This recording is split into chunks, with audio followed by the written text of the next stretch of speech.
Bom dia, pessoal. Vamos começar. Desculpe o atraso, tomei um analgésico e me perdi no meu tempo aqui na aula. Um pouquinho. Então, só para organizar a aula de hoje, nós vamos seguir então o início da aula passada.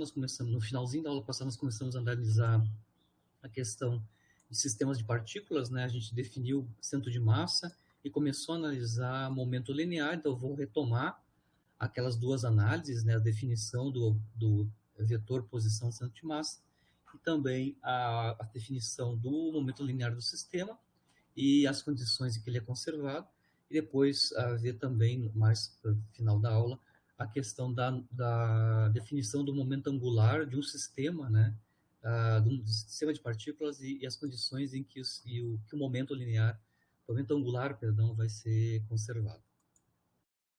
Então, só para lembrar, na aula passada, quando a gente começou a analisar sistemas, né, a primeira coisa que a gente fez foi definir, caracterizar o sistema pela posição do centro de massa, né? No caso discreto, né, de partículas, né, um conjunto discreto de partículas, o vetor posição do centro de massa, ele é basicamente a média ponderada sobre os vetores posições, né, das diferentes partículas do sistema. A gente denotou por m alfa a massa de uma das partículas do sistema, a gente chamou de uma alfaésima partícula, né? E R alfa o seu vetor posição correspondente relativo ao sistema, ao centro do sistema de coordenadas, ao origem do sistema de coordenadas, né? A gente vê aqui que o vetor posição centro de massa desse sistema, em caso discreto, é 1 sobre a massa somatório sobre todas as partículas, né? Somatório sobre alfa, produto M alfa, R alfa, dá para ver que é uma média ponderada, onde, claro, o vetor posição centro de massa vai estar deslocado para a região espacial onde tem maior concentração de massa, né? As massas maiores, né?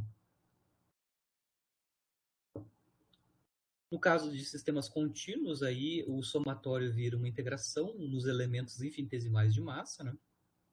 R aqui denota, né, a posição do elemento infinitesimal de massa, e nós integramos sobre todos os elementos infinitesimais de massa. Então, primeiro eu vou fazer aplicações da obtenção dos vetores posições do centro de massa, começando com o sistema discreto, né? Aqui, então, eu vou começar com 3 partículas, então, é um sistema discreto de poucas partículas, né? Todas elas estão distribuídas no plano XY, né? Eu tenho 3 partículas com massas distintas, né? Uma de 2, 4 e 9 quilos, né? Cada uma delas tem o seu vetor posição correspondente, escrito em coordenadas cartesianas no plano, né? A partícula 1, que tem massa 2 kg, está na posição menos 1, 1, as coordenadas menos 1, 1. A partícula que tem massa 4 kg está nas coordenadas 2, 2. E a que tem 9 kg, a massa 3, está na posição 1, menos 1. Então, nós vamos calcular então a posição de centro de massa usando a expressão para o caso discreto, né? Então, a gente vai ter que fazer o somatório em alfa, m alfa, r alfa, o alfa aqui vai de 1 até 3, que só tem 3 partículas, né? Aqui, explicitamente, o que a gente vai ter que fazer? Para cada valor de alfa, né, 1, 2, 3, nós vamos fazer o produto da massa pelo vetor posição correspondente, certo? E somamos depois, né? Somamos esse produto, né, de 1 até 3. É o que eu estou fazendo aqui, claro, separando nas componentes x e y, né, desse vetor soma que a gente vai construir. Então, começando com massa vezes posição, componentes x dos vetores posições, né? 2 vezes menos 1, que dá menos 2, 4 vezes 2, que dá 8, 9 vezes 1, que dá mais 9, e depois somatório das componentes y desse produto, né? E somados, né? Que é 2 vezes 2, 4 vezes 2, 8, e 9 vezes menos 1, que é menos 9. Aí a gente vê que nós obtemos, então, como resultado desse somatório, um vetor que tem duas componentes saindo do plano, que são coordenada 15 e 1, né? O componente x é 15 metros, quilogramas vezes metro, e 1 quilograma vezes metro para o componente y, né? Massa vezes exposição tem unidades em SI, quilograma vezes metro, porque a gente está usando as unidades tudo em SI, né? Quilo e metro para as coordenadas, né? A massa total é a soma, né? A somatória de alfa igual a 1 até 3 das massas individuais, as m-alfas, né? Então aqui a gente vai ter a soma, que vai dar 15 quilos, Com isso, a gente já consegue, então, construir o vetor posição de massa, centro de massa, que é 1 sobre a massa total, somatório em alfa, m alfa, r alfa. A gente já obteve quanto é que é o somatório m alfa, r alfa, esse vetor aqui, né, no numerador, e dividido pela massa total, que é 15. Isso vai nos dar este vetor, né? Então, o vetor posição centro de massa é um vetor no plano, cujas componentes cartesianas são 1 e 1/15avos, né? Então, as coordenadas, né, do vetor posição centro de massa para esse sistema de 3 partículas, que é um sistema discreto, é 1 sobre 15 avos em unidades de metro. Aqui é só uma representação das 3 massas, né? E o centro de massa está quase sobre o eixo dos x, né? Um pouquinho acima, né? Com y igual a 1, né? Y igual a 1, está por aqui mais ou menos, né?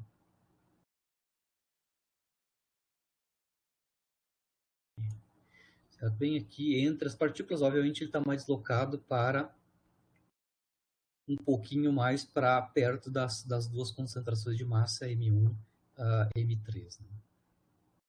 Está muito próximo aqui do eixo dos X. Né? Justamente porque a massa M3 tem a massa maior, né? Ela é quase mais que o dobro, né, das outras duas. Então o centro de massa está bem mais próximo da M3 mesmo. Agora a gente vai analisar os casos de sistemas contínuos de massa, né? Eu vou começar passo a passo com as descrições mais simples de massa contínuas e depois a gente vai analisando os casos mais complexos, né? Então, eu vou começar com a análise do centro de massa de um vetor, posição de centro de massa, de uma haste fina, né? Que tem massa M maiúsculo e comprimento L, né? Nessa massa está uniformemente distribuída sobre esta haste fina, né? Então, aqui eu estou fazendo só uma representação da haste, tamanho total da haste é L. Aqui eu vou colocar uma das extremidades da haste, a extremidade da esquerda, coincidindo com a origem do sistema de coordenadas. Como a haste é fina, só nos interessa o eixo dos x, claro, né? Aqui eu estou localizando um elemento infinitesimal de massa dm da haste, né? Estou representando por esse achurado aqui, né? O tamanho linear que esse elemento infinitesimal ocupa, eu vou denotar por dx, né? E a posição, né? A coordenada, a posição a partir da origem desse elemento infinitesimal de massa, eu estou denotando por x. Com isso, a gente tem tudo para calcular, então, o vetor posição de centro de massa, no caso desse sistema contínuo, onde a massa está linearmente distribuída, né, sobre a haste. Né? É 1 sobre a massa total, uma integração sobre os elementos infinitesimais de massa, e o integrando é a posição do elemento infinitesimal de massa dm, né? Que é justamente a posição dele e a posição x a partir da origem. Em geral, a gente não faz integração diretamente no elemento infinitesimal de massa, mas sim a gente usa a geometria do problema para substituir a integração em massa por integrações espaciais. Né? Aqui no nosso caso, a gente vai lembrar que eu posso, como eu tenho uma massa uniformemente distribuída sobre um tamanho linear que é L, né? Eu posso construir uma densidade linear de massa, que eu vou chamar de lambda, né? Densidade linear de massa é massa por unidade de comprimento, né? No caso da haste, a massa total da haste, que é M maiúsculo, está distribuída no tamanho total da haste, no comprimento, né? Linear da haste, que é o tamanho L. Isso é uma constante porque a massa está uniformemente distribuída, ou seja, a densidade linear de massa é constante aí, né? É importante que a gente tenha o valor da densidade linear de massa constante, porque aí a gente pode fazer a conexão entre o elemento infinitesimal de massa e as integrações em x, que é uma integração em coordenada espacial, né? Lembrando que densidade linear de massa, né, basicamente é a taxa de variação com x da massa, né? Como é que a massa está distribuída sobre o tamanho da haste, né? Então, a taxa em x de m da massa é sempre a mesma, né? Eu sempre vou ter a mesma razão, massa sobre comprimento. Por exemplo, eu posso pensar que o elemento infinitesimal de massa está contido dentro de um tamanho espacial dx, e a razão disso nos dá a própria densidade linear de massa, né? Bom, isso é importante porque eu posso escrever, então, o elemento infinitesimal de massa em termos do elemento infinitesimal de coordenada x, né? E multiplicado esse dx por a densidade linear, que é de massa, que é uma constante nesse caso, e é calculada a partir da razão da massa pelo comprimento. Bom, no caso dimensional, bom, a gente vai substituir aqui explicitamente a expressão, né, da posição do centro de massa.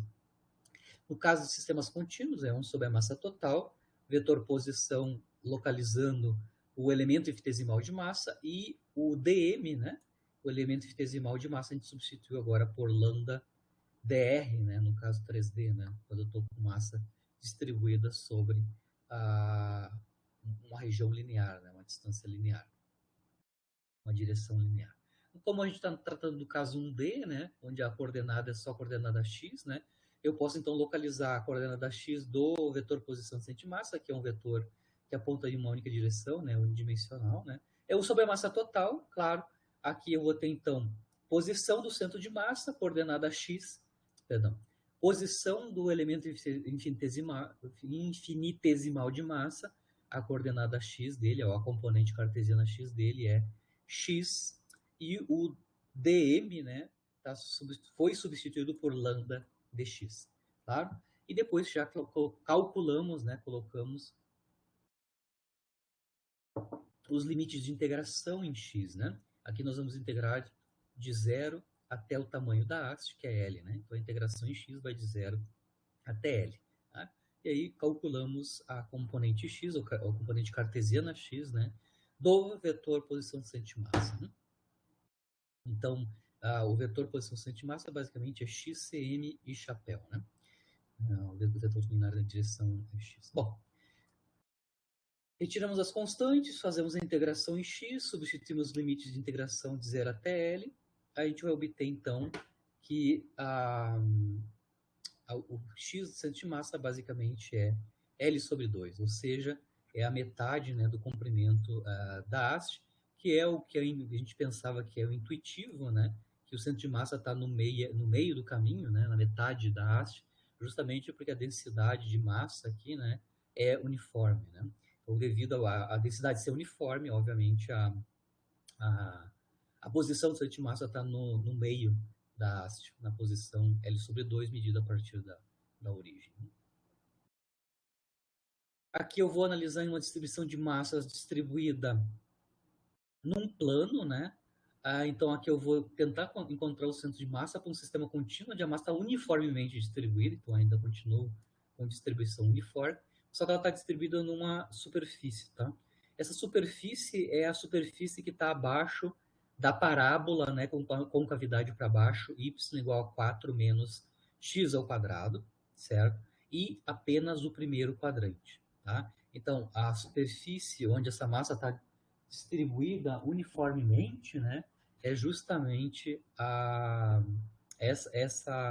esse quadrante aqui abaixo da parábola com cavidade para baixo, certo? A região delimitada, então, é pela essa curva parabólica, né, y igual a 4 menos x quadrado no primeiro quadrante, certo? E eu quero saber onde é que está o centro de massa, né, a posição do centro de massa dessa distribuição superficial de massa, né? Como eu estava comentando, a gente tem massa distribuída sobre uma superfície. Quando a gente tem isso, a gente pode, então, definir uma densidade superficial de massa, que basicamente é a massa por unidade de área, né? Então, a massa total dividido pela área total em que ela está distribuída.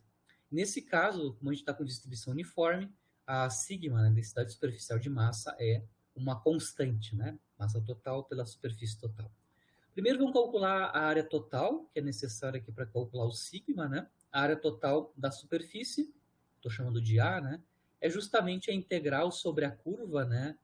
Y igual a 4 menos x ao quadrado, para x entre 0 e 2. É o que eu estou fazendo aqui, né? A integral em x de 0 e 2 da função y de x. Escreva explicitamente a função y de x, que é 4 menos x ao quadrado. Fazemos as integrações, são triviais, são integrais de polinômios, né? E substituímos os limites de integração em x, que são de 0 até 2. Né? Na substituição, a gente vê que o valor numérico da área total abaixo dessa parábola no primeiro quadrante é 16 terços. Né? Então, eu vou ter, se está tudo em SI, para os comprimentos, né? como está aqui, né? O y e x estão medidos em metros.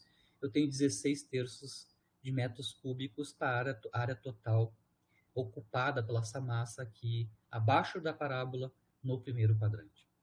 Agora a gente vai calcular a posição do centro de massa nas suas coordenadas cartesianas, né? Sempre partindo da expressão geral, né? A posição do vetor centro de massa. Vetor posição do centro de massa 1 sobre a massa total, a integração dos elementos infinitesimais de massa, onde o integrando é o vetor posição do elemento infinitesimal de massa. Eu até coloquei aqui a representação do elemento infinitesimal de massa, né? Aqui no plano ele tem coordenadas x e y, né? Certo?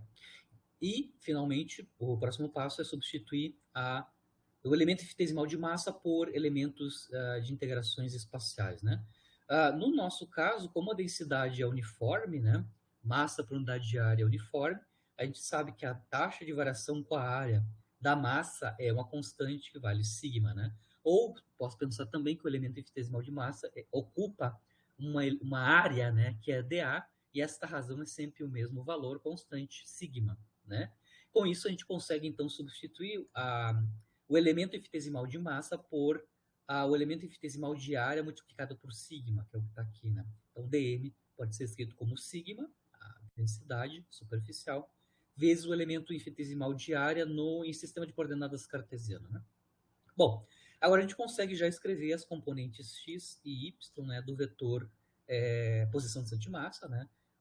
O xcm, a coordenada x do centro de massa, as constantes sigma sobre a massa total, uma integração em x, né, porque a componente x do vetor posição do elemento infinitesimal de massa é x, e o elemento de área, né, dA.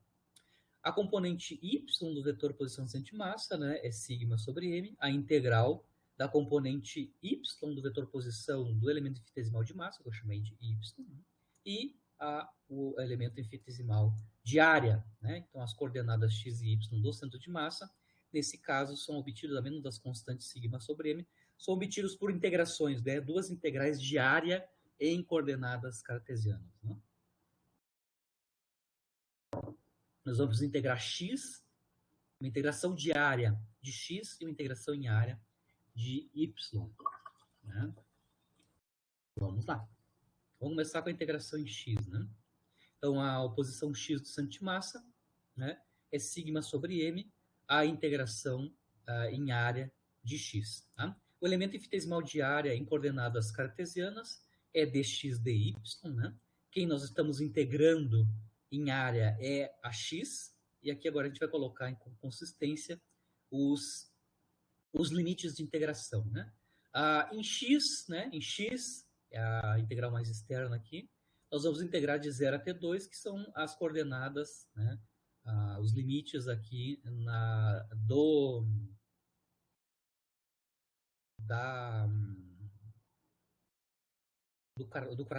quadrante, né, no eixo dos x, né?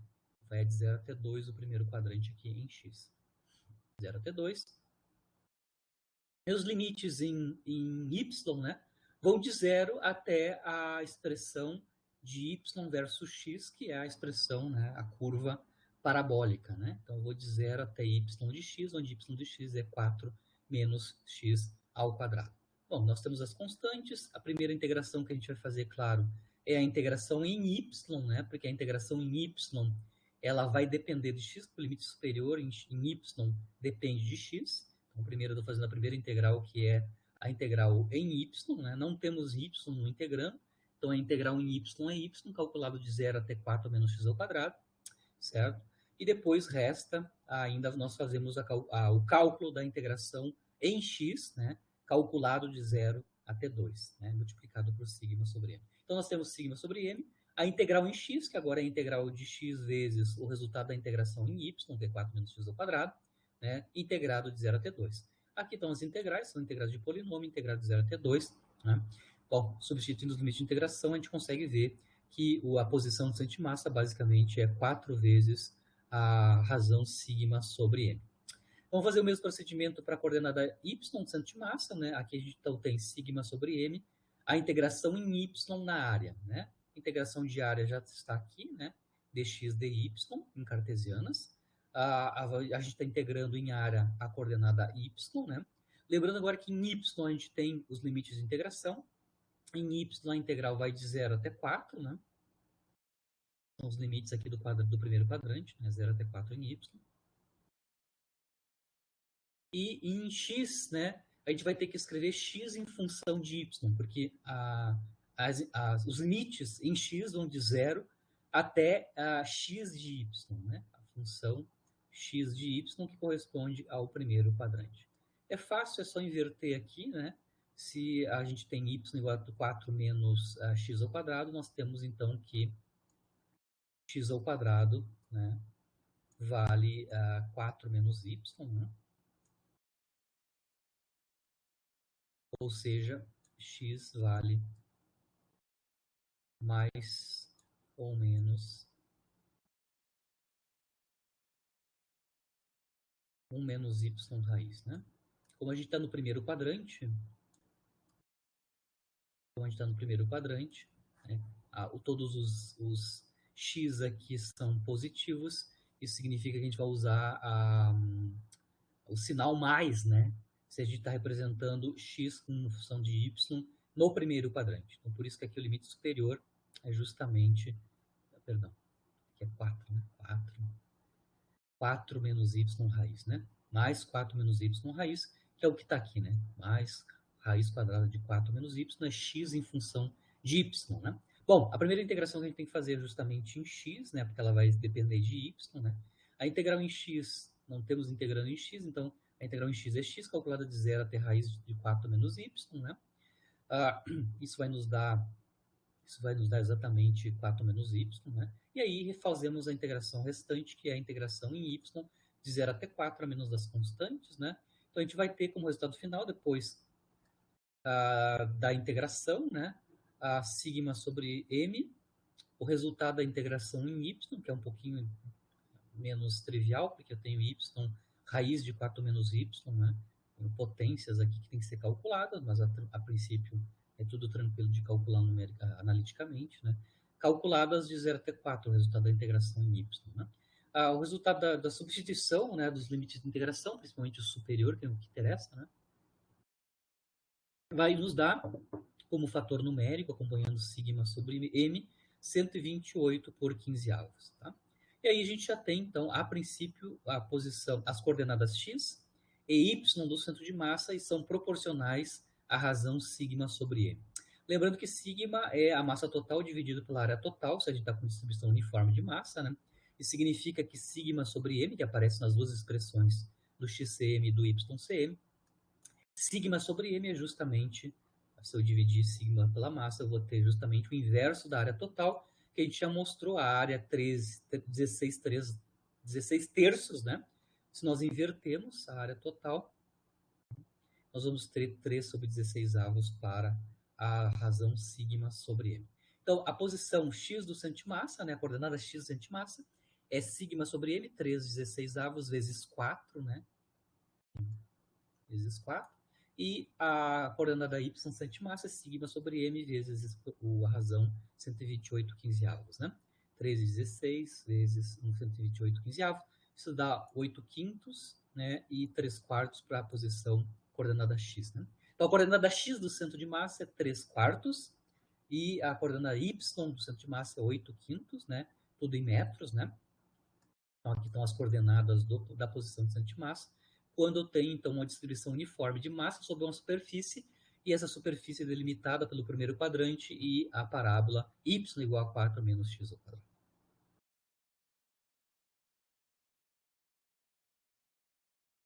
Então, nós fizemos dois exemplos, discreto e contínuo. Claro que a gente poderia ainda fazer um exemplo com distribuição volumétrica de massa, mais adiante a gente vai fazer. Mas a ideia é sempre usar as densidades para reescrever os elementos infinitesimais de massa em termos de integrações em coordenadas, tanto em uma dimensão, quanto no plano, quanto no volume, né, espacial. Sempre a gente faz essa conexão da integral em dm para integrações espaciais, né? A gente começou a discutir um pouquinho no finalzinho da aula sobre o momento linear do sistema, em que condições ele vai ser conservado, né? Só para lembrar, a gente conseguiu mostrar ao final da aula passada que se eu estou com um sistema de partículas, né? Aqui eu estou localizando duas partículas do sistema, a alfaésima e a betaésima partícula do sistema, mas eu tenho N partículas dentro do meu sistema. E esse sistema está sujeito a forças externas, né? Certo? Então, uma partícula dentro do sistema, por exemplo, a alfaésima partícula, ela tem duas componentes das forças totais sobre ela, né?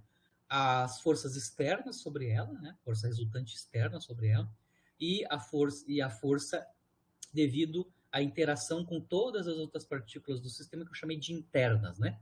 A gente conseguiu mostrar que, do ponto de vista da dinâmica, né, as forças internas dentro do sistema não têm nenhuma relevância para a dinâmica clássica, né, do movimento, né? No caso de um sistema de partículas, a dinâmica é toda dada pelas forças externas. A gente mostrou explicitamente que eu posso descrever o meu sistema por esta equação dinâmica, que lembra a segunda lei, né? A gente mostrou que a massa total do sistema multiplicada pela aceleração do centro de massa, que é a derivada segundo temporal da posição do centro de massa, né? Isso é igual à força total externa sobre o sistema, né? Onde a gente definiu que a força total externa sobre o sistema é a soma das todas as forças externas totais sobre cada uma das partículas do sistema, ou seja, soma sobre alfa, forças externas sobre a alfaésima partícula. Tá? Então, do ponto de vista da dinâmica, apenas forças externas interessam. As forças externas, as forças internas de interação entre as partículas, ou seja, os pares ação e reação, não tem nenhum papel na dinâmica do sistema. Bom, aí a gente pode tirar algumas conclusões a partir dessa questão dinâmica, né, que depende apenas das forças externas, né? A primeira coisa que a gente consegue ver claramente dessa equação é que o centro de massa, né, se move, né, como se fosse uma partícula única, né, de massa M maiúsculo, que é a massa total, né, sobre a ação de uma força externa total. Então, ao invés de pensar a, a dinâmica de cada uma das partículas individualmente no sistema, eu posso descrever ele, então, por o centro de massa e a equação dinâmica, né, que a gente obteve basicamente como se eu tivesse uma partícula única, ah, denotada pela massa total, né, que está localizada no centro de massa, e a dinâmica dada pela força externa total sobre o sistema. Se eu for construir quanto é que é o momento linear do sistema, né, que eu estou chamando de P maiúsculo, né, o momento linear do sistema é a soma dos momentos lineares individuais das partículas do sistema. No nosso caso, o somatório em alfa, P alfa, né, onde P alfa é o momento linear de cada partícula do sistema, né, a alfaésima partícula do sistema, lembrando que o momento linear é o produto da massa vezes o vetor velocidade dessa partícula, né, m alfa, r ponto alfa, né. Bom, aqui a gente pode lembrar que a taxa de variação temporal, a derivada temporal, pode ser tomada sobre a massa também, porque as massas são constantes, né? Estou fazendo esse passo primeiro, né? Colocando a massa para dentro da derivação, né? Posso fazer isso porque as massas são constantes. E o segundo passo aqui é intercambiar, né? Mudar a ordem do somatório e da derivada, tá? Eu posso fazer isso porque a gente sabe do cálculo, né? Que a soma das derivadas é igual à derivada da soma, né? Então, eu posso intercambiar o somatório com a derivação temporal. Então, eu vou colocar mais externamente a derivação temporal e coloco o somatório junto com o produto M-alfa, R-alfa. Lembrando que somatório de M-alfa, R-alfa é justamente a massa total multiplicada por a posição do centro de massa, só para lembrar, né? Ó, se a massa total vezes a posição do centro de massa é justamente o somatório em alfa, M-alfa, R-alfa. Produto das massas com as posições, né? Então, aqui eu consigo mostrar que eu tenho, então, a derivada temporal do produto M vezes R, né? Se eu fizer a derivada temporal, como a massa total é constante, o momento total do sistema, o momento linear total do sistema pode ser escrito, então, como massa total vezes a velocidade do centro de massa. E eu tenho uma outra conclusão, né? O momento total, o momento linear total de um sistema, basicamente, o momento linear é igual ao momento linear do centro de massa, né? Onde o momento linear do centro de massa é a massa é a massa total do sistema multiplicado pela velocidade do centro de massa, que é o vetor r ponto. Né? Então, o momento linear total do sistema é o mesmo do centro de massa, né? O P é igual ao PCM, né? Bom, as condições para conservação do momento linear total do sistema ou do centro de massa, né? Eles são equivalentes, né? Tá claro a condição para conservação, né? Isso vai acontecer quando as forças externas totais sobre o sistema forem nulas, né?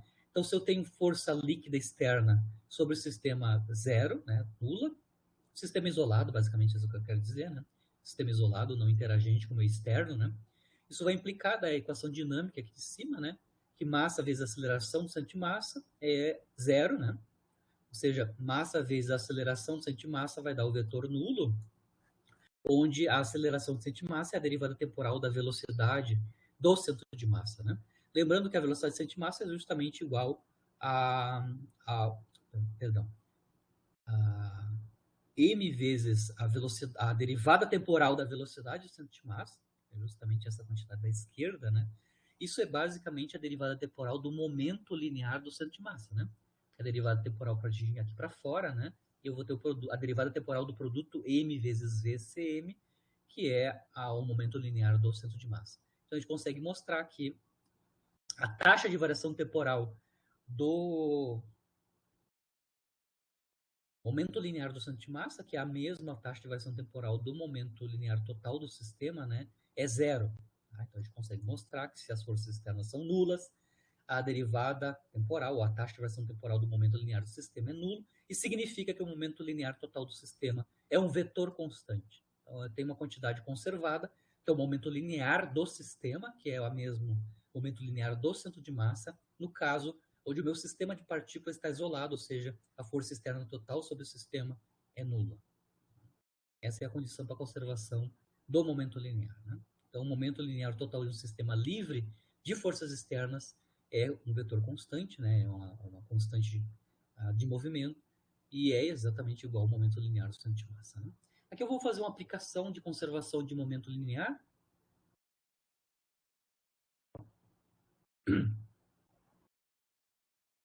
Aqui eu vou ter um sistema que eu vou poder abstrair ele como um sistema de duas partículas, mas o que eu tenho aqui basicamente é um homem numa canoa, né? Então, um homem de massa 70 quilos está parado na extremidade, numa das extremidades de uma canoa, e essa canoa, ambos, né? Tanto o homem quanto a canoa estão em repouso, tá? Inicialmente. A massa da canoa é 60 quilos e o comprimento da canoa é 4 metros, né? O que acontece é que o cara sai de uma das extremidades, corre até a outra extremidade, salta na água com velocidade de 2 metros por segundo na direção horizontal. E aí, sabido isso, né, ele parte do repouso, anda sobre a canoa e se atira na horizontal. Queremos saber duas coisas, né? Qual é que é a velocidade de recuo da canoa imediatamente depois que o homem, né, salta da canoa horizontalmente, né? E quanto a canoa recuou, né? Qual é que foi o deslocamento da canoa imediatamente após, né, após o homem saltar horizontalmente, né? Eu vou tentar resolver esse problema usando conservação de momento linear total do sistema, né? O que eu tenho aqui, né? Eu tenho a condição inicial, onde eu tenho a canoa e o homem em repouso, né? E o homem está numa das extremidades. Eu coloquei aqui na extremidade esquerda da canoa. Tá? Eu vou mostrar algumas quantidades. Bom, o tamanho da canoa é tamanho L, a dimensão da canoa, né? Eu estou localizando as posições relativas ao eixo X, né? Então, aqui está a origem da sistema de coordenadas, relativo ao eixo X, as posições iniciais do homem e da canoa, né? Do homem, eu estou denotando por XHI, a posição inicial do homem, né? Na coordenada X dele, inicial. A posição da canoa eu vou designar pelo centro da canoa, né? Então, o centro da canoa tem posição XC inicial, né? E ambos têm velocidades, né?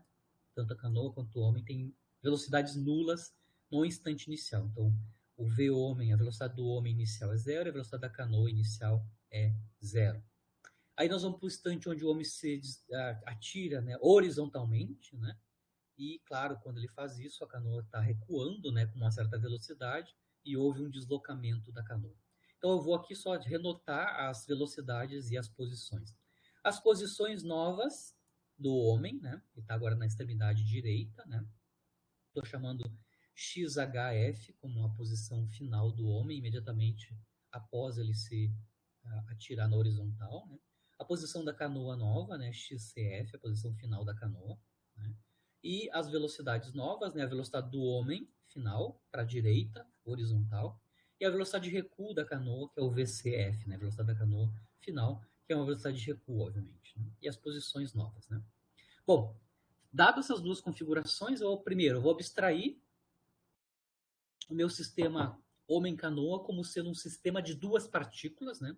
Então eu posso pensar o homem e a canoa como dois pontinhos, né? Um sistema de duas partículas, né? E esse sistema de duas partículas está isolado, tá? Porque estão em repouso, estão em equilíbrio, né? No instante inicial. Então eu tenho, basicamente, eu posso pensar, abstrair esse caso como sendo um sistema de duas partículas, né? Que é um sistema discreto de partículas, isolado. Se eu estou isolado, a gente sabe que o momento linear total do sistema vai ser conservado e a partir daí eu posso conseguir obter informação sobre a velocidade de recuo e o deslocamento da canoa a partir da conservação do momento linear. Né? Bom, só para lembrar, a massa total é a massa do homem, mas a massa da canoa, que é uma constante, é fixa. Né? Bom, como o momento linear é conservado, né, significa que o momento linear do sistema, o momento linear do centro de massa, né, ele é um vetor constante. Como o caso aqui é unidimensional, né, basicamente, se o momento linear do sistema é uma constante, o momento linear do centro de massa é uma constante, e o momento linear do centro de massa é a massa total vezes a velocidade do centro de massa. Isso deve ser uma constante, claro. Né? Como a massa total é fixa, né, e a gente está analisando o caso 1D, a gente sabe que a velocidade do centro de massa é constante aqui. Né?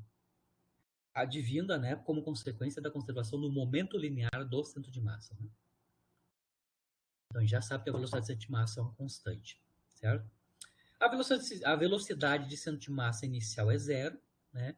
Porque as duas partículas têm velocidade nula, né?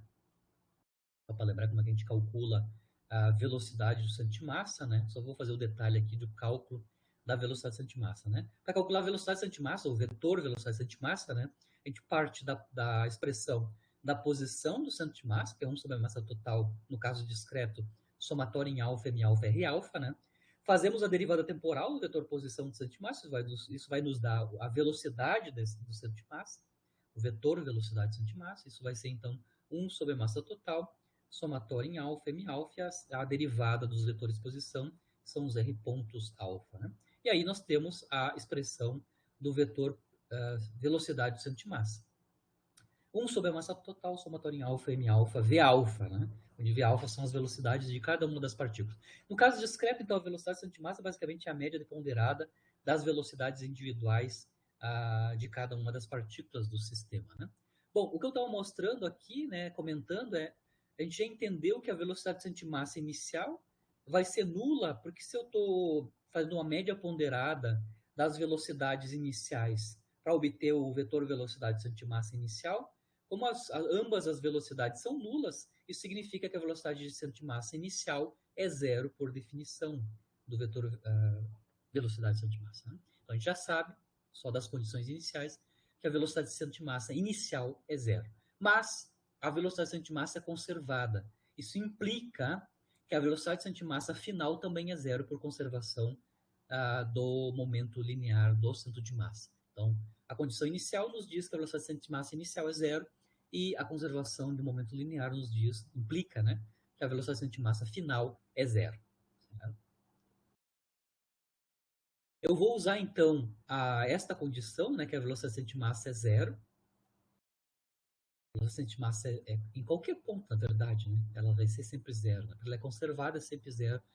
Aqui a gente tem um caso onde o centro de massa é estático, né? Ele não se move, ele está estático. Mas eu vou usar o fato que a velocidade de centro de massa na configuração final, no instante final, ali onde o homem se atira para a horizontal é zero, para obter a velocidade de recuo. Né? Então a gente sabe que a velocidade de centro de massa final, por definição, né, é 1 sobre a massa total, somatório m alfa velocidades, né, vezes as velocidades. Massa do homem vezes a velocidade do homem final, massa da canoa, velocidade da canoa final. Eu estou fazendo esse somatório com alfa indo de 1 até 2, porque a gente tem só duas partículas. Né? Isso é zero como consequência da conservação do momento linear, né? Daqui, desta equação, a gente consegue escrever a velocidade da canoa, que é a velocidade de recuo da canoa, em termos da velocidade do homem quando ele se atira na horizontal, né? Então, eu consigo mostrar isolando a velocidade da canoa final, que ela, então, é proporcional à velocidade do homem quando ele se atira na extremidade da canoa, né? E, claro, das massas, né? A razão da massa do homem pela massa da canoa e o sinal menos, né? O sinal menos justamente para designar que a velocidade da canoa é uma velocidade de recuo, né? Ela está em sentido contrário ao vetor velocidade do homem, né? Quando ele se atira aqui na horizontal. Então, a expressão da velocidade de recuo da canoa é obtida por conservação do momento linear, né? Então, a gente pode calcular numericamente, porque a gente tem os dados das massas e da velocidade do homem, né? Então, é menos a razão das massas do homem pela canoa, 70 kg por 60 kg, né? Vezes a velocidade do homem quando ele se atira na horizontal, que é mais 2 metros por segundo. Então, a velocidade de recuo da canoa é menos 2,3 metros por segundo. Agora, a gente vai analisar a questão do recuo da canoa, né? Que foi o deslocamento da canoa devido a essa velocidade de recuo que ela tem. Muito bem. Aqui a gente vai também continuar usando o fato que o vetor velocidade centro massa é sempre nulo, né? Ele é estático, né? Sempre tem o mesmo valor, constante zero, né? Mas lembramos que a velocidade centro massa, no caso aqui unidimensional, né? Nada mais é que a taxa de variação temporal da posição x, né? Da coordenada x do centro de massa, né?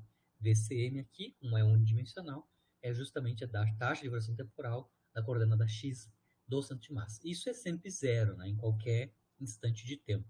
Isso implica que a posição x, né, a coordenada x do centro de massa, ela é fixa, né? Se o vetor velocidade é estático, se a velocidade do centro de massa é nula, ou seja, se o centro de massa é estático, a posição x do centro de massa é sempre a mesma. Né? O xcm é sempre o mesmo valor. Xcm é uma constante. Devido ao fato que o xcm é uma constante, isso implica que que a posição, que a coordenada do centro de massa, né, a coordenada x do centro de massa, tanto no instante inicial quanto no instante final, ambas são iguais, né? Porque se cm é constante, esse é o mesmo valor, isso aqui é verdade, né? As coordenadas x do centro de massa, estático, né, é igual em qualquer instante de tempo, explicitamente no instante inicial e no instante final, que é o que a gente está analisando, né? Bom, eu vou escrever explicitamente quem são essas coordenadas do centro de massa inicial e final, né? A partir das posições do homem da canoa nesses instantes, né? Então, usando a definição então de coordenada x do centro de massa no sistema discreto, né, de massa. Então, xcm inicial, bom, é 1 sobre a massa total, né? Somatório M alfa R alfa, né? M alfa, massa vezes posição. Massa do homem vezes a posição inicial do homem, massa da canoa vezes a posição inicial da canoa. A mesma coisa para a definição do XCM final, né? Somatório massa do homem, posição final do homem, massa da canoa, posição final da canoa, dividido pela massa total, né? Lembrando que essas duas quantidades aqui são iguais, né? Por conservação do momento linear e o fato que o centro de massa é estático, né? Vou definir o deslocamento da canoa como ΔX. Eu vou definir o deslocamento ΔX da canoa como a diferença da posição da canoa final menos a posição da canoa inicial, né? Isso é o deslocamento da canoa.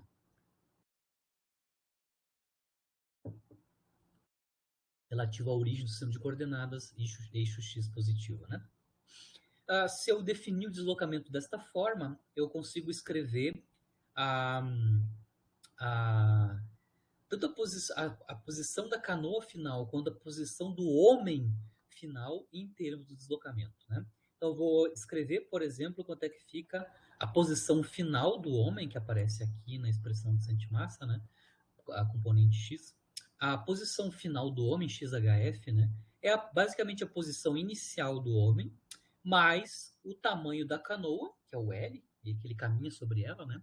Mais o deslocamento da canoa, certo? Eu estou escrevendo aqui a posição final do homem, a partir da posição inicial do homem e do deslocamento da canoa e o comprimento da canoa. Tá? Então, eu estou supondo aqui que a posição final do homem é a sua posição inicial mais L mais ΔX, onde ΔX... Dá para ver que ΔX é negativo, né? O deslocamento tem sinal negativo. Mas, basicamente, eu consigo escrever, então, a posição do homem final a partir do deslocamento da canoa. Né? E escrevemos isso explicitamente aqui. Né? Então, substituo no lugar da posição final do homem, escrevo ela em termos do deslocamento da canoa, como eu acabei de mostrar aqui. Né? A posição final da canoa a gente pode escrever em termos da posição inicial da canoa mais o deslocamento. Então, eu estou escrevendo aqui o XCF em termos da posição inicial da canoa mais o seu deslocamento. Né? Então, eu descrevi as duas posições finais, tanto do homem quanto da canoa, em termos das suas coordenadas, das suas posições iniciais e do deslocamento da canoa. Né?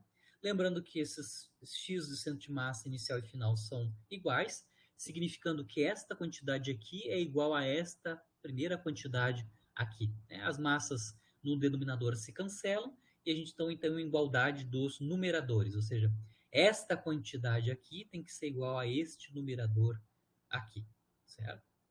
Eu estou escrevendo isso explicitamente aqui embaixo. Claro que tem cancelamentos de termos, né?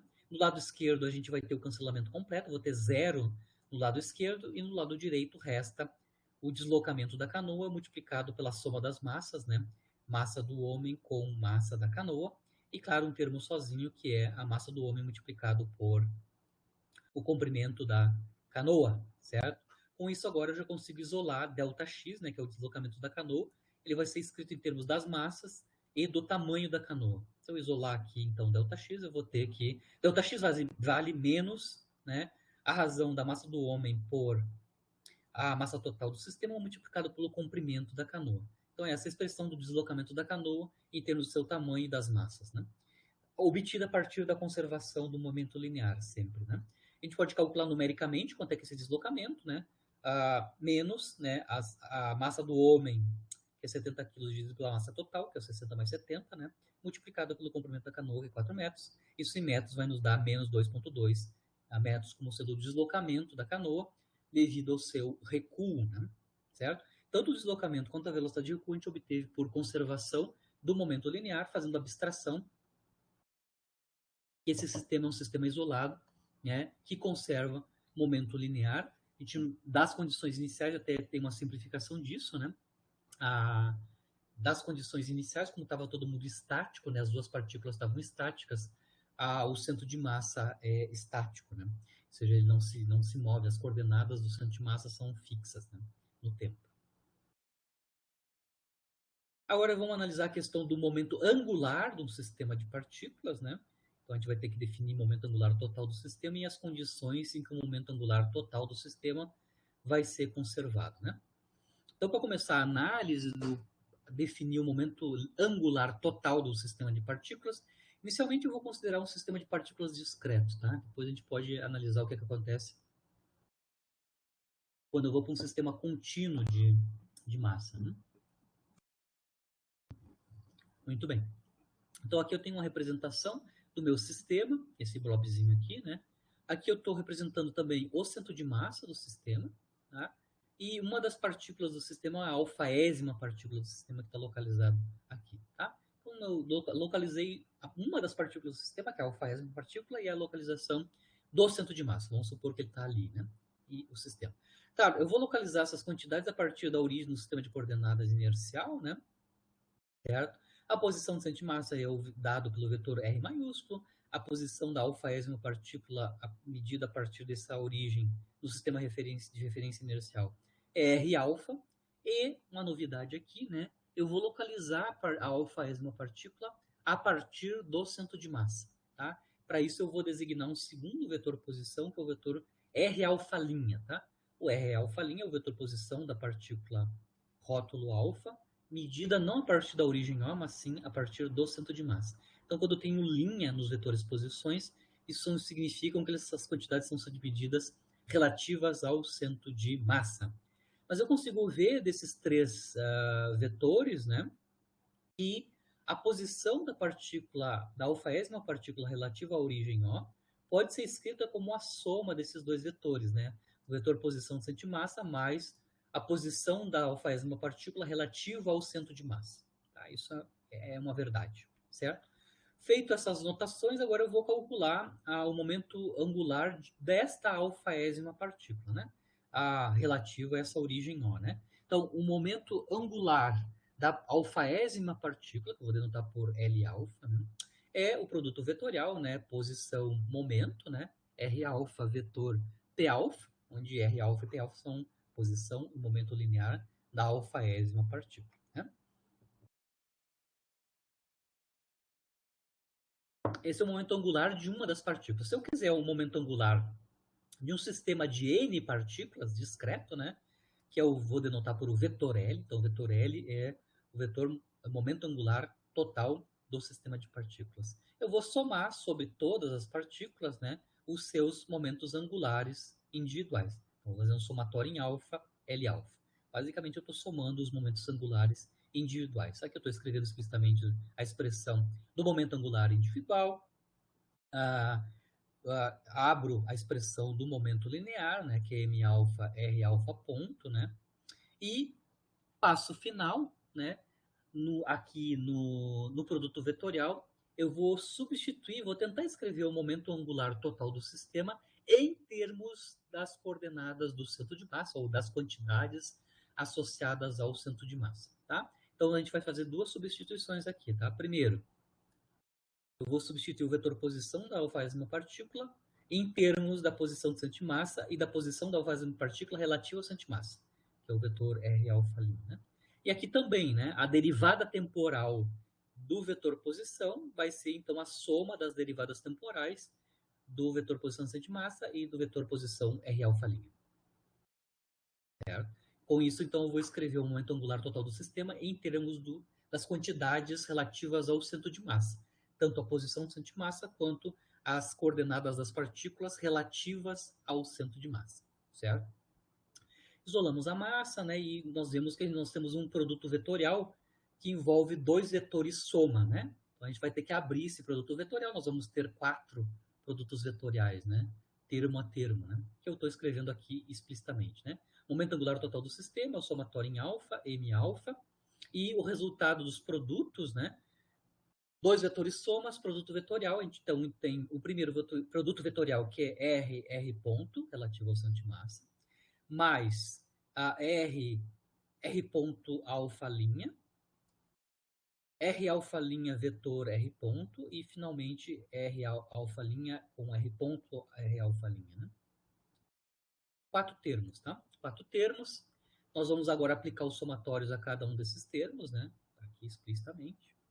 Né? Obviamente, o vetor posição de centro de massa não depende do rótulo alfa, né? Então a gente só aplica o alfa onde temos rótulos alfa, né? Por exemplo, aqui no segundo termo, o somatório vai ser só aplicado junto com a massa, né? Só no segundo vetor que tem índice alfa. A mesma coisa aqui no primeiro e nos outros dois, né? Certo?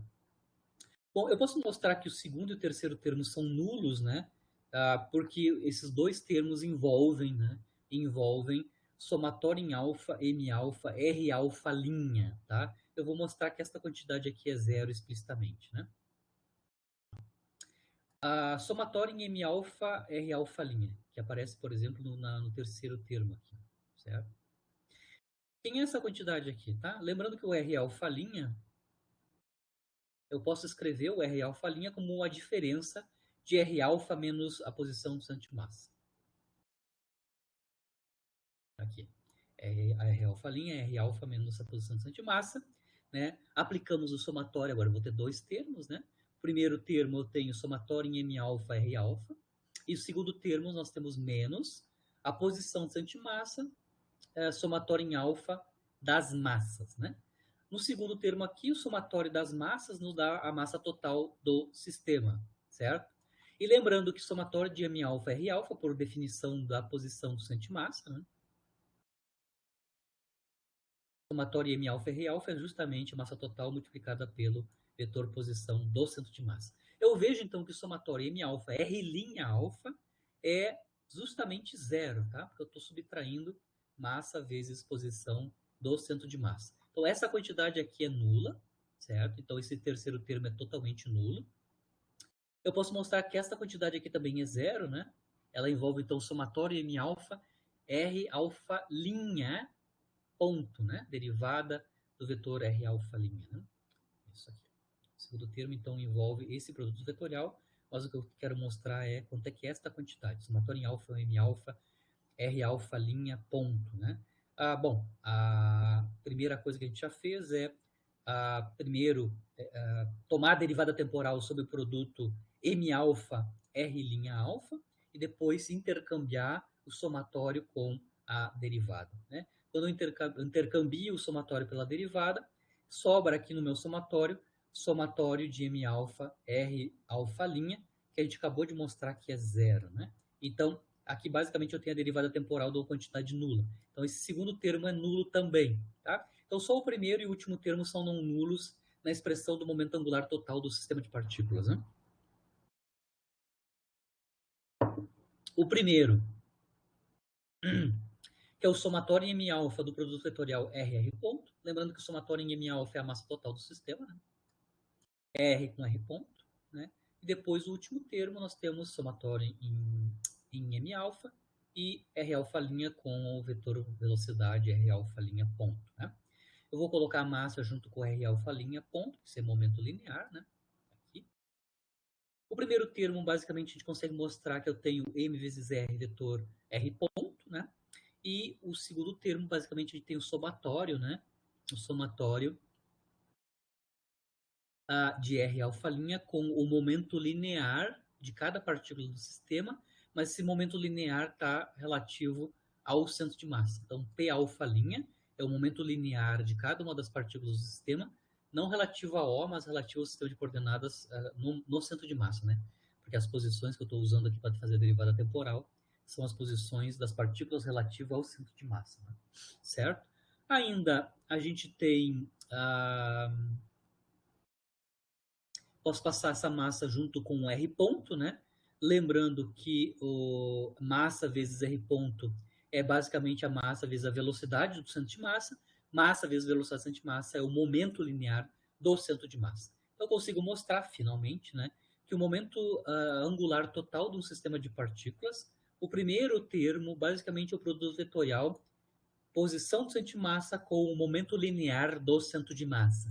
Isso é momento angular, né? R vetor P é momento angular. Basicamente, o que eu tenho aqui no primeiro termo, contribuindo para o momento angular total do sistema de partículas, é o momento angular do centro de massa, né? R vetor PCM é o momento angular associado ao centro de massa. E o segundo termo, nós temos o somatório em alfa, né? O somatório sobre todas as partículas do sistema, do produto vetorial R alfa linha com P alfa linha. R alfa linha, P alfa linha é momento angular da alfaésima partícula, mas esse momento angular está sendo medido relativo ao centro de massa, né? Então, esse somatório aqui é a soma dos momentos angulares individuais das partículas relativo ao referencial de centro de massa. Então, aqui a gente tem a expressão do momento angular total do sistema, escrito em termos das quantidades do centro de massa, né? Então, basicamente é o momento angular do centro de massa mais a soma dos momentos angulares das partículas do sistema relativo ao centro de massa, né? Uma coisa interessante aqui, quando a gente for fazer corpos rígidos, né, onde as posições das partículas, né, constituintes do corpo rígido são fixas uma em relação à outra, né? Isso significa que as partículas não se movem, né? Significa que as partículas vão ter o seu momento linear nulo, né? E então, no caso específico do momento angular de um corpo rígido, onde as partículas constituintes não se movem uma relativa às outras, basicamente o momento angular do corpo rígido vai ser o momento angular associado ao centro de massa, né? Se eu tenho as partículas se movimentando, aí tem essa segunda contribuição, né? Bom, agora a gente vai analisar em que condições esse momento angular total do sistema é conservado. Certo? Então, aí eu vou voltar agora lá para o momento angular da alfaésima partícula, né? Aqui o momento angular da alfaésima partícula, R alfa, P alfa, relativo à origem O, claro, né? Eu vou tomar a derivada temporal do momento angular dessa alfaésima partícula, que é o L ponto alfa, né? Ou L alfa ponto, né? Lembrando que essa derivada temporal é a derivada de um produto, né? Primeiro eu vou derivar o vetor posição e depois eu vou derivar o momento linear. Então eu tenho a derivada do produto, vai nos dar dois termos, né? O primeiro termo vai envolver o produto vetorial da velocidade da partícula alfa, da alfaésima partícula com seu momento linear, isso é zero, né? Porque o vetor velocidade e o vetor momento linear são vetores paralelos. E então a gente consegue mostrar que a derivada temporal do momento angular da alfaésima partícula envolve apenas esse produto vetorial, né? Que é o produto vetorial R alfa, derivada temporal do momento linear da partícula alfa, né? Lembrando que a taxa de variação temporal do momento linear da partícula, da alfaésima partícula, né, é dada pela segunda lei, né? Lembrando que taxa de variação temporal do momento linear é igual à força resultante total sobre a partícula. Então a gente pode escrever ainda o segundo vetor, que é o vetor taxa de variação temporal do momento linear da partícula alfa, né? Em termos das forças, né? Que estão atuando sobre a alfaésima partícula. Então, aqui eu tenho a taxa de variação temporal, né? Do momento angular da alfaésima partícula, isso é R alfa, produto vetorial com taxa de variação temporal do momento, que vai dar força total, né? Aí, na aula passada a gente separou as forças totais, né? Sobre a alfaésima partícula, separando a contribuição das forças externas sobre a partícula alfa e as forças internas sobre a partícula alfa, que basicamente é o somatório dos pares ação-reação da interação da partícula de rótulo alfa com todas as outras partículas do sistema, né? Inclusive, a gente mostrou que o somatório sobre alfa, né, desta quantidade das forças internas dá zero. Né? Mas, a princípio, aqui eu obtive a taxa de variação temporal do momento angular de uma das partículas do sistema em termos das forças que atuam sobre essa partícula, externas e internas. Agora eu quero calcular qual é que é a taxa de variação temporal do momento angular total do sistema. Basicamente, isso vai ser um somatório das taxas de variações temporais dos momentos angulares de cada uma das partículas do sistema. Então, eu vou fazer um somatório em alfa, L alfa ponto, que eu acabei de mostrar aqui para uma partícula, né? E separando, claro, essas contribuições no produto vetorial, claro, né? R alfa com os dois termos, né? A contribuição que vem das forças externas e a contribuição que vem da interação com as outras partículas do sistema, ou seja, as forças internas sobre alfa, né? Sobre a alfaésima partícula, né? Lembrando que o que eu tenho aqui basicamente são torques, né?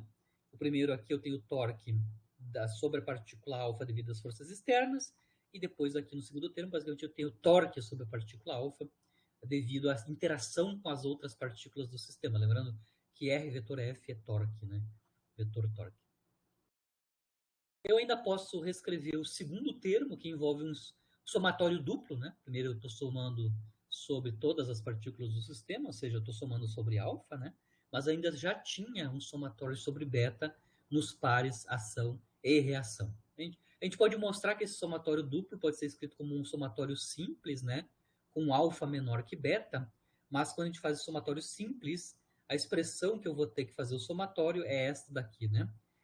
Somatório simples com alfa menor que beta. Você pode se convencer que isso aqui é verdade para um sistema de poucas partículas. Né? Até brinquei aqui, porque a gente pode mostrar que isso aqui é verdade, né? Essa expressão. Você tem que se convencer que eu posso escrever assim o somatório duplo em termos do somatório simples, né? Mas é um somatório simples com alfa menor que beta de dois termos, né? O primeiro termo é R alfa vetor F alfa beta, certo? Que basicamente eu interpreto como o torque sobre a alfaésima partícula devido à interação com a betaésima partícula, né? Lembrando que F alfa beta é a força sobre alfa devido a beta, né? Partícula beta. E o segundo termo eu tenho produto vetorial R beta F beta alfa, que basicamente é o torque sobre a partícula beta devido à força da partícula alfa, né? Que está aqui. Tá? Então, eu só reescrevi o somatório duplo num somatório simples que envolve dois torques, né, sobre a partícula alfa e sobre a partícula beta. Tá? Ainda sobre essas duas partículas, né? Eu ainda vou fazer uma parte da geometria, né? Lembrando, aqui eu estou localizando as duas, né? A alfaésima e a betaésima partículas do sistema. Os seus vetores posições são conhecidos a partir da origem do sistema de coordenadas, né? A posição da partícula, da alfaésima partícula é R alfa, a posição da betaésima partícula é R beta, e aqui eu vou definir um vetor novo, que é o vetor posição relativa das duas partículas, né, que é o vetor R alfa beta, que eu vou definir com uma diferença, o vetor diferença, a diferença do vetor posição da partícula alfa e da partícula beta. Eu estou designando aqui geometricamente que é esse vetor que parte de beta e chega em alfa. É o vetor posição relativa das duas partículas, né, da alfaésima e da betaésima partícula do sistema. Tá? Eu vou tentar escrever esse meu último termo aqui, que é o termo do soma dos torques, devido às forças de interação, né, das partículas internamente, né, dentro do sistema, em termos desse vetor posição relativa. Então, eu vou voltar aqui, lembrando que o meu último termo aqui, né, na expressão da taxa de variação temporal do momento angular total do sistema, né, meu segundo termo eu escrevi com um somatório simples, né, que envolve dois torques, né? Lembrando que da versão fraca da terceira lei, né, a gente sabe que os pares ação e reação eles obedecem esta equação, que é a terceira lei de Newton, né? O F alfa beta é igual a menos F beta alfa, né? Forma o par ação e reação da interação entre a alfaésima e a betaésima partícula do sistema. Isso é importante porque eu posso substituir, né, o vetor F beta alfa em termos do vetor F alfa beta. São vetores antissimétricos, né? E com isso eu consigo mostrar que aquele segundo termo pode ser escrito como um somatório simples, com alfa menor que beta, da diferença R alfa, R beta, né? Produto vetorial com o vetor único força, né? Que é o vetor força F alfa beta. E lembrando, a definição do vetor posição relativa, né? R alfa menos R beta é o vetor posição relativo R alfa beta. Produto vetorial com o vetor força. Então é só uma maneira de reescrever o último termo mais simplesmente, né, em termos do vetor posição relativa vetorial com força entre essas duas partículas, né? Isso, claro, somado sobre todo alfa e sobre todo beta, né? Com esse vínculo alfa menor que beta.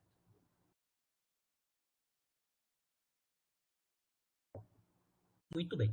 Agora a gente vai fazer uma suposição a mais sobre o tipo de interação que as partículas dentro do sistema sentem, né?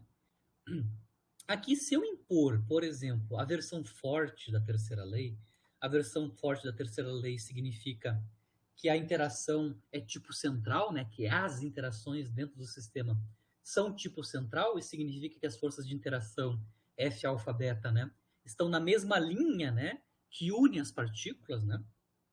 Ou seja, nesse caso específico, se as forças de interação dentro do sistema, né, são tipo central, onde as forças estão sobre a linha que conecta as duas partículas, né, que é justamente a direção do vetor posição relativa R alfa beta, né? Se este for o caso, né, se as forças de interações forem tipos centrais, esse produto vetorial aqui, né, R alfa beta, vetor F alfa beta, isso é zero, porque se eu estou com forças centrais, né, o vetor força é paralelo com o vetor posição relativa. Se eu desenhar aqui os pares ação e reação, ou seja, o vetor F alfa beta, né, ele está exatamente sobre a linha paralela com o vetor R alfa beta, e obviamente esse produto vetorial é nulo.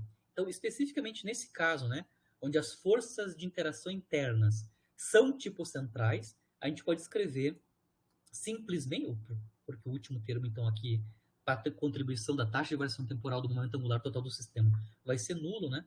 Resta, então, apenas um termo para a taxa de variação temporal do momento angular total do sistema, né? É o somatório em alfa, produto vetorial, R alfa, forças externas sobre alfa. Basicamente, então, está escrito, a gente conseguiu mostrar que se as forças internas são centrais, né, a taxa de variação temporal do momento angular total do sistema, basicamente é o somatório dos torques, né, sobre cada uma das partículas do sistema devido às forças externas apenas ao sistema. Lembrando que R alfa externo é o torque exercido pelas forças externas sobre a alfaésima partícula, né? Então a gente consegue mostrar mais compactamente, né, que a taxa de variação temporal do momento angular total do sistema é o somatório em alfa, né, somatório sobre todas as partículas do sistema, dos torques, né, sobre elas, advindas apenas das forças externas, né? Então eu consigo mostrar de maneira bem compacta que a taxa de variação temporal do momento angular total do sistema é basicamente o torque total devido às forças externas sobre o sistema. Claro, isso só é verdade se as forças de interação interna são tipo centrais, né? E agora, para finalizar, a gente consegue entender quais são as condições para a conservação do momento angular, né? O momento angular vai ser conservado quando a taxa de variação temporal é nula, né? A taxa de variação temporal do momento angular do sistema é nula. Por exemplo, primeiro, antes de ver a conservação do momento angular total, né? Se eu tenho um torque externo líquido, né, que ele é nulo em um determinado eixo, né? Ou seja, se o torque externo ele é nulo, ou seja, o torque total líquido não é nulo, mas em uma determinada direção espacial ele é nulo, né? Essa equação aqui nos vai implicar que se em uma determinada direção espacial o torque externo é nulo, ou seja, se eu tenho uma direção n, designada para o versor n chapéu, né? O n chapéu é uma determinada direção espacial onde o torque externo é nulo. Então, se a projeção do torque externo dessa direção é zero, isso vai implicar que a componente da taxa de variação temporal do momento angular total do sistema nesta direção é zero, né? E significa que a componente do momento angular nessa direção n, né, chapéu, é constante. Então, aqui eu estou, mesmo que a torque líquido externo não seja nulo, se ele é nulo em uma determinada direção, a componente do momento angular nessa direção vai ser conservada, né? E o caso geral, se eu tenho forças externas nulas, ou seja, se eu estou considerando sistema isolado, né? Então, se eu estou com um sistema de partículas isolado, onde a força externa total é zero, isso vai implicar, né? Isso vai implicar, se as forças externas são zero, isso vai implicar que o torque externo líquido é zero, então não tem nenhuma força externa atuando sobre as partículas, né? O torque líquido é zero, isso vai implicar, então, que a taxa de variação temporal do momento angular é nula, significando que o vetor momento angular é uma quantidade conservada, né? Então, o vetor momento angular do sistema de partículas é conservado quando eu estou com sistemas isolados, né? E também, se eu tenho apenas uma determinada componente espacial do torque líquido sendo nulo, eu também posso ter conservação de uma determinada componente nessa direção do momento angular do sistema. Então, a gente analisou hoje aqui bastante o momento linear e angular e as condições para suas conservações, né, e as aplicações. Na aula que vem eu vou começar a aula que vem fazendo aplicações de conservação de momento angular. Depois a gente vai seguir, né, fazendo análise posterior. A gente vai ter que definir energia mecânica de um sistema de partículas, né? Então a gente vai ter que definir qual é, que é a energia cinética de um sistema de partículas, qual é que é a energia potencial de um sistema de partículas, né? Lembrando que aqui a gente vai ter dois tipos de energias potenciais, né? Porque a gente tem forças externas e internas, que não necessariamente são iguais, né? Então, quando a gente for estudar a energia potencial do sistema, a gente vai ter que separar a energia potencial interna do sistema da energia potencial externa do sistema, né? Então, a gente vai fazer essas análises na aula que vem. Então, eu encerro a aula de hoje por aqui e seguimos na aula que vem com esses itens, né? Aplicações de conservação de momento angular, e vamos começar a análise das expressões para as energias, né? Cinéticas, potenciais e mecânicas para um sistema de partículas, né? Em geral, a gente faz discreto, mas a gente também pode extrapolar para os casos contínuos também. Certo, Carlos? Então, encerramos a aula de hoje. Na quarta-feira, nós voltamos. Só um detalhe. Eu acho que vocês vão precisar um apoio nas atividades dessa semana, né? Algumas delas são não triviais do ponto de vista de obtenção das expressões, tá? Então, eu já coloquei lá no Moodle uma solução extra de exercícios, tá? Alguns deles são exercícios que vão aparecer nas atividades, tá? Então, para vocês não ficarem dependentes de me perguntar coisas, eu vou me adiantar e já fazer alguns Sim, exemplos.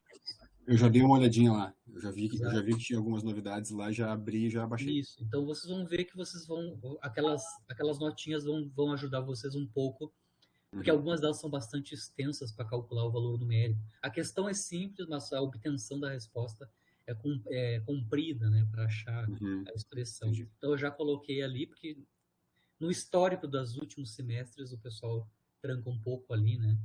Mas Vou a começar a princípio não fazer tem hoje ainda, mistério eu acho. nenhum, só me adiantei Uhum. e já deixei o exercício resolvido, para vocês terem uma ideia de como calcular as coisas, né? Tranquilo, professor. Certo? Obrigado. Então na quarta nós voltamos. Na outra sexta é feriado, né? Sexta-feira santa, mas na quarta a gente tem aula. Certo?